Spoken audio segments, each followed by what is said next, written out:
So hello guys and welcome back my YouTube channel mobile help. पर आज के video में बात करने वाले वीवो T4 लाइट 5G के फ़ोन में यहाँ पे वॉल्यूम कम आ रही है, वॉल्यूम बढ़ाना चाहते हो, साउंड प्रॉब्लम है, तो उस प्रॉब्लम को सोल्व कैसे करेंगे इस वीडियो में हम कंटिन्यू आपको बताएंगे। शुरू से लेकर एंड तक हमारे वीडियो में बना रहिए।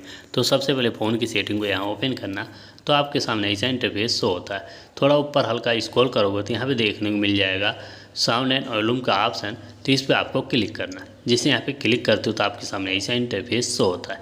इसके बाद ऊपर से नीचे ऑडियो ऑप्शन देखने को मिलता है, जो ये ऑप्शन बंद होगा तो इसको ऑन कर देना है। जिसे इसको ऑन करते हो तो यहाँ पे 150% वॉल्यूम बढ़ेगा। फिलहाल मैं आपको एक बार सिंपल के लिए बता देता हूँ, यहाँ बंद रहेगा तो 100% रहेगा।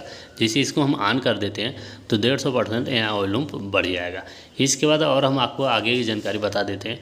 ऊपर 4 प्रकार के वॉल्यूम देखने को मिलता है। जिसको बढ़ाना चाहते हो यहाँ से बढ़ा सकते हो, कम करना चाहते हो तो यहाँ से कम कर सकते हो। हमारी वीडियो कैसी लगी कमेंट में जरूर